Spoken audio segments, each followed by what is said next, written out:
Hi friends, देखो अपना एक पहला चैप्टर कंप्लीट हो गया है। उसके अंदर से जितनी भी इम्पोर्टेंट चीज़ें थी मैंने कंप्लीट करवा दी हैं। अब अपन चलते हैं अपने प्रीवियस ईयर्स क्वेश्चंस के ऊपर, क्योंकि जो हमने पढ़ा है वो अपने लिए कितना काम का है कितना काम का नहीं है वो चीज़ हमें पता ज़रूर होनी चाहिए। और उन क्वेश्चन से कैसे डील करते हैं वो भी मैं आपको सिखाऊंगा कि जब भी क्वेश्चन आए आपके पास तो उससे डील कैसे करना है। ठीक है, तो अपन पहले क्वेश्चन के ऊपर आते हैं, previous year preliminary examination question के ऊपर। पहले क्वेश्चन पे आते हैं। पहला क्वेश्चन क्या कह रहा है, देखो, increase in absolute and per capita GNP. GNP का अर्थ मैंने बताया था ग्रोस नेशनल प्रोडक्ट होता है। जिसने भी वीडियो नहीं देखी वो ढंग से देख ले, क्योंकि ये क्वेश्चन तभी होंगे जब हम उन वीडियो के हर एक चीज़ को ढंग से इम्प्लीमेंट करना जानते होंगे। तो जीएनपी का मतलब आपको बहुत ही अच्छे से पता होना चाहिए। Do not can't a higher level of economic development. ये पूछ रहा है कि increase in absolute and per capita GNP do not can not a high level of economic development. अगर आपकी पर कैपिटा जीएनपी अगर बढ़ भी जाती है तो भी आप क्या नहीं कर सकते, इकोनॉमिक डेवलपमेंट सही ढंग से नहीं हो पाया, हाई लेवल का नहीं हो पाएगा। क्यों, ऐसा क्यों भाई? Absolute and per capita GNP अगर आपकी बढ़ रही है तो भी आपका हायर लेवल इकोनॉमिक डेवलपमेंट क्यों नहीं हो रहा? क्योंकि भाई देखो, देश के अंदर चार ऑप्शन आपको ऐसे मिलेंगे जो आपके सही लगेंगे। पहली चीज, industrial output fails to keep pace with agriculture output. ये बोल रहा है कि आपके जो इंडस्ट्रियल आउटपुट मिलता है ना वो फेल हो जाता है, जबकि एग्रीकल्चर आउटपुट है ना वो अच्छी गति पकड़ रहा है। तो कहाँ पकड़ रहा है आप ये बताओ? 1959 के बाद एग्रीकल्चर आउटपुट कहीं अच्छी गति पकड़ा है? नहीं पकड़ा ना। तो अपना पहला ऑप्शन क्या हो गया, गलत हो गया। तो अपन को क्या करना है, एलिमिनेशन मेथड यूज करना है हमेशा प्रीलिम्स के एग्जाम में, याद रखना। सेकंड देखो, agriculture output fails to keep pace and with the industrial output. अब ये देखो दूसरा ऑप्शन क्या कह रहा है, agriculture output fails to keep pace with industrial output. Industrial output तो क्या पकड़ रहा है, गति पकड़ रहा है, लेकिन एग्रीकल्चरल आउटपुट क्या हो रहा है, फेल हो रहा है। ये बात भी गलत है, क्योंकि इंडस्ट्रियल आउटपुट थोड़ी ना गति पकड़ रहा है, वो तो वहाँ की वहाँ है।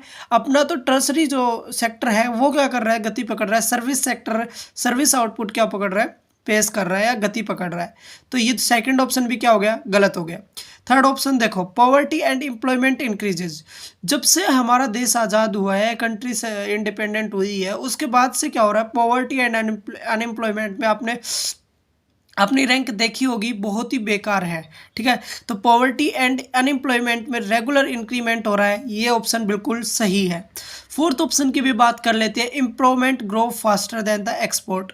बात तो ये भी सही है, इम्पोर्ट ज़्यादा है अपना एक्सपोर्ट से, लेकिन सरकार इसके ऊपर काम कर रही है और अच्छे से, मतलब कह सकते हैं कि ऑप्शन डी भी सही है। लेकिन अगर इनमें से कोई एक चुनना है तो मोर अप्रोप्रिएट आंसर अपने को चुनना होगा। तो सबसे इंपॉर्टेंट, सबसे ज़्यादा मोस्ट इंपॉर्टेंट इसके अंदर क्या था, पॉवर्टी एंड अनएम्प्लॉयमेंट इंक्रीजेज। इसी कारण क्या नहीं हो सकता, अपना higher level of economic development नहीं हो पा रहा। तो पहला क्वेश्चन मेरे हिसाब से आप समझ गए होंगे। सेकंड क्वेश्चन के ऊपर चलते हैं। Despite being high saving economy होने के बावजूद कैपिटल फॉर्मेशन में not result in significant increase.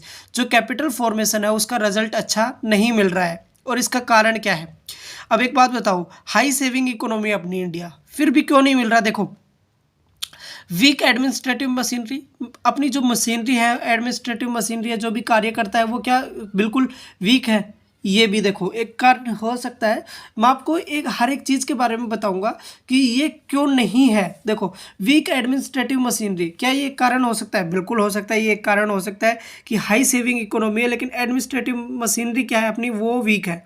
ऐसा नहीं है भाई। देखो, एक मोस्चर एक ये अपन ऑप्शन चूज कर सकते हैं, लेकिन अगर अपने आप हमें क्या करना है, मोर अप्रोप्रिएट आंसर चुनना है, तो अपन चार ऑप्शन को पढ़ेंगे। फिर देखो, इलिटरेसी, भाई अनपढ़ कोई इंसान, ज्ञान नहीं है, किसी इंसान को ज्ञान नहीं है, जिसके कारण हाई सेविंग इकोनॉमी थोड़ी ना बनेगी।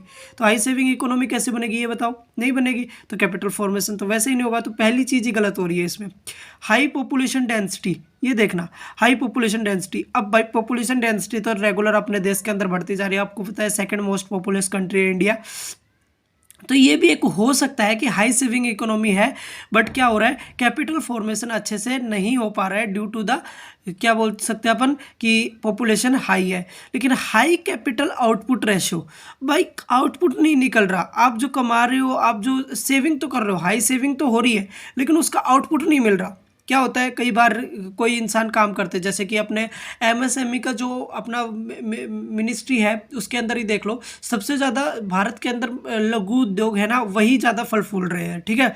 अगर उनके अंदर ग्रोथ नहीं हुई तो भारत की ग्रोथ नहीं होगी। तो हाई कैपिटल आउटपुट रेशियो नहीं मिलता, यहाँ पर लो कैपिटल आउटपुट रेशियो मिलता है। इसी के कारण अपने को कैपिटल फॉर्मेशन नहीं हो पाती, क्योंकि जितने भी बड़े यूनिकॉर्न होते हैं, यूनिकॉर्न हब होते हैं ना, वो कम है भारत के अंदर दूसरी कंट्रीज़ के रिस्पेक्ट में। तो हाई सेविंग इकोनॉमी तो है, लेकिन हाई कैपिटल आउटपुट रेशियो नहीं मिलता है। देखो ऑप्शन चारों ही बढ़िया थे, लग रहे थे कि चारों ही ऑप्शन में आ जाएंगे, लेकिन हमें क्या चुनना है, जो कि most important most appropriate answer होगा वही अपन चुन के आएंगे। तो मैं आपको बता रहा हूँ कि वीक एडमिनिस्ट्रेटिव मशीनरी क्यों नहीं की, क्योंकि इसके ऊपर इतना वीक एडमिनिस्ट्रेटिव मशीनरी होगी ना भाई साहब, तो हाई सेविंग इकोनॉमी हो ही नहीं सकती। इलिटरेसी होगी तो हाई सेविंग इकोनॉमी हो ही नहीं सकती। हाई पॉपुलेशन डेंसिटी इसका एक आंसर हो सकता था, बट मोर अप्रोप्रिएट, मैं बार बार कह रहा हूँ कि मोर अप्रोप्रिएट को चूज करके आना है। अगर ऐसा कोई ऑप्शन आता है तो अपन डी को ही चूज करेंगे, ठीक है। तो आपका सेकंड आंसर भी कंप्लीट हुआ। अब अपन चलते हैं सीधे थर्ड आंसर की तरफ।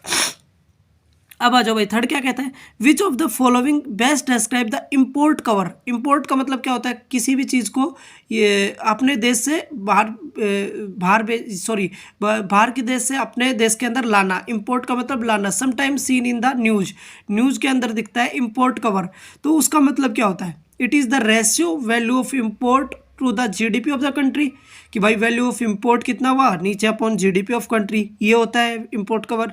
या फिर it is the total value of import of a country, कितना इंपोर्ट हुआ कंट्री के अंदर एक साल के अंदर, वो होता है।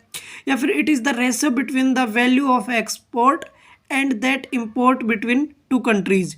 और लास्ट है, it is the number of month import that could be paid any country international reserves, कि भाई it is the number of month, कितने महीने तक of import that could be paid, हमने पेड किया है by the country international reserves. International reserves को हमने कितने महीनों तक दिया है। अपन मैंने कहने का मतलब ये है कि इम्पोर्ट कवर वो होता है कि हमने जो भी इंटरनेशनल रिजर्व होता है वो कितना पेड किया है और कितने महीनों के अंदर, ठीक है, वो होता है इंपोर्ट कवर। ये एक इंपोर्ट कवर की एक डेफिनेशन समझ लो आप, एक छोटी सी, या फिर कुछ भी समझ लो, जो कि हमें लास्ट ईयर के एग्जाम से ही पता चली है।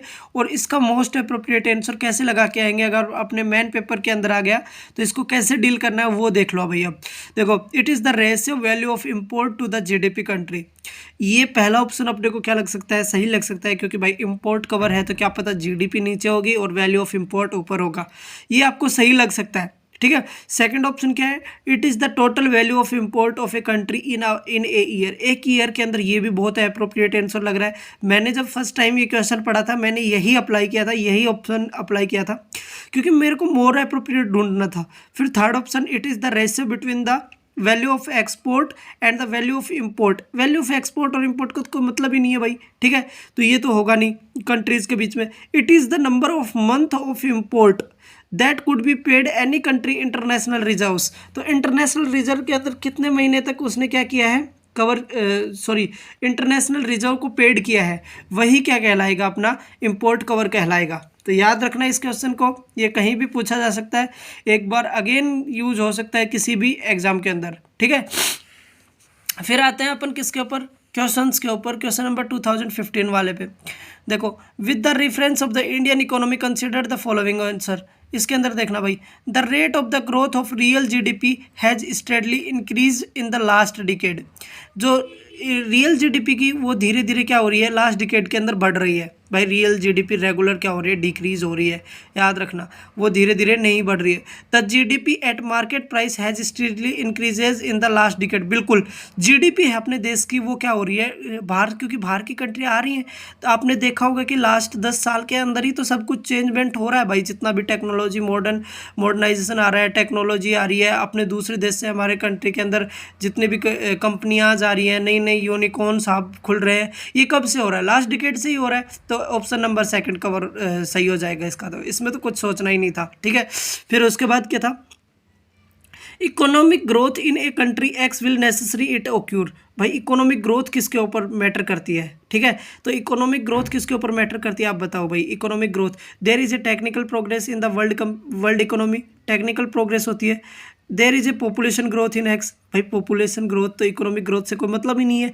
There is a capital formation, capital formation in, अगर आप कैपिटल फॉर्मेशन बनाते होते तो इट मीन्स तुम्हारा इकोनॉमिक ग्रोथ हो रहा है। The volume of trade grows in the world economy, देखो ये दोनों ऑप्शन ही अच्छे हैं, और मैंने जब फर्स्ट टाइम इस क्वेश्चन को अटैम्प्ट किया था तो मैंने डी ऑप्शन चूज किया था, क्योंकि जैसे जैसे ट्रेड इंक्रीज हो रहा है तो वर्ल्ड इकोनॉमी के अंदर अपनी इकोनॉमिक ग्रोथ बढ़ रही है। लेकिन जब भी ट्रेड इंक्रीज हो रहा है इट मीन्स ये तो नहीं है ना कि आपकी इकोनॉमिक ग्रोथ होगी, क्योंकि हो सकता है ट्रेड इंक्रीज हो रहा है लेकिन आपको उससे सेविंग हो ही नहीं रही, उसको आपको उससे फ़ायदा मिल ही नहीं रहा। तो कैपिटल फॉर्मेशन से आपका क्या होगा, इकोनॉमिक ग्रोथ होगी। ये फिर मेरे को बाद में समझ में आया, ठीक है। तो क्वेश्चन नंबर 6 डिस्कस करते हैं। The national income of a country for a given period is equal to, किसके एक बराबर होगी, देखो money value of the final good of the services produce. ये मैंने आपको जब अपन ने इसकी डेफिनेशन की थी नेशनल इनकम की तो उसके अंदर काफ़ी अच्छे से समझाया था, सीधा डेफिनेशन पूछ ली गई है। तो डेफिनेशन आपको इसीलिए बोलता हूँ कि भाई ध्यान से सुनो। मैंने डेफिनेशन क्या बताई थी कि money value of final goods and services produce, भाई जो फाइनल गुड्स और सर्विस होती है ना उसका मनी क्या कहलाता है, नेशनल इनकम कहलाता है, ठीक है। Sum of the PIs of the of all individual, बिल्कुल गलत बात है। Sum of the total consumption and investment expenditure, बिल्कुल गलत बात है। और total value of the goods and services produce in a national क्या बोला है, प्रोड्यूस्ड बाय द नेशनल, किसी भी राष्ट्रों के द्वारा, किसी नहीं बोला, सब राष्ट्रों के द्वारा। भाई नेशनल्स बोल दिया ना, नेशनल्स सिर्फ इसी का एक फेर है, देखो नेशनल्स बोल दिया इसके अंदर, तो ये ऑप्शन क्या हो गया, गलत हो गया। एक नेशन के अंदर होता है ना भाई जितना प्रोड्यूस करते हैं वो, ठीक है, तो ये हो गया अपना गलत। तो ये समझ में आ गया आपको, मनी वैल्यू क्या कहलाती है, नेशनल इनकम कहलाती है। फिर उसके बाद एक क्लोज्ड इकोनॉमी, एक क्लोज्ड इकोनॉमी क्या होगी, जिसके अंदर ना तो एक्सपोर्ट हो ना इम्पोर्ट हो, वो क्लोज्ड इकोनॉमी होती है। ये मोस्ट इंपॉर्टेंट है भाई, पूछा जाता है कई बार एग्जाम के अंदर पूछा गया है कि क्लोज्ड इकोनॉमी क्या होती है, तो जहाँ पर ना एक्सपोर्ट और ना इम्पोर्ट हो वो क्लोज्ड इकोनॉमी होती है, ठीक है। फिर उसके बाद क्वेश्चन नंबर 8 आप देख लेना, इसका डी आंसर है। क्यों, in the contents of the Indian economy consider the following statement, the growth of the GDP has steadily increase in last 5 year. भाई जीडीपी की ग्रोथ हो रही है क्या लास्ट 5 ईयर के अंदर, स्ट्रीटली धीरे धीरे हो रही है, नहीं भाई जीडीपी की ग्रोथ बहुत अच्छे से हो रही है, अपने लास्ट 5 ईयर नहीं लास्ट 10 ईयर्स से हो रही है, ठीक है। The growth rate of the PCI, ये कंज्यूमर इंडेक्स के बारे में बात कर रहे हैं, ठीक है, प्राइमरी कंज्यूमर इंडेक्स के बारे में बात कर रहे हैं, ठीक है। Has strictly increase in the last 5 years, last 5 year के अंदर इंक्रीज हो रही है कि भाई ये सब चीज़ें लास्ट 10 ईयर्स से क्या हो रही है, इंक्रीज हो रही है, ठीक है। तो इसके अंदर भी अपन डी ऑप्शन चूज कर देंगे। फिर उसके बाद क्या आता है, 10 का देख लेते हैं एक बार। With the reference of Indian economy consider the following, the GDP has increased by 4 times in last 10 years. 4 time बढ़ी है भाई, इतनी तो नहीं बढ़ी यार लास्ट 10 ईयर्स के अंदर, ठीक है। तो ये लगभग ऑलमोस्ट 2 टाइम्स हुई है।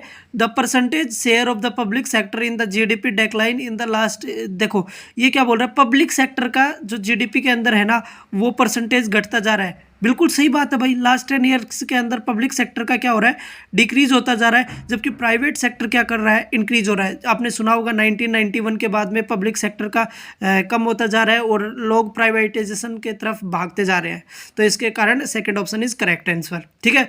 फिर 9th का डी होगा, देख लो भाई, प्रोमोटिंग ऑफ क्या है, which of the following can aid the government objective of the inclusive growth. Government inclusive growth क्यों कर रही है, तीनों कारण, promoting of self help group, promoting of micro small and medium enterprises, ये मैंने बता दिया, एमएसएमई इंक्रीज हो रहा है, और implementing right to education act भी हुआ है भाई। तो तीनों ऑप्शन है। तो ये था अपना लास्ट ईयर के क्वेश्चन पेपर। अब आपसे एक बात करनी है, प्लीज़ उसको ध्यान से सुन के जाना।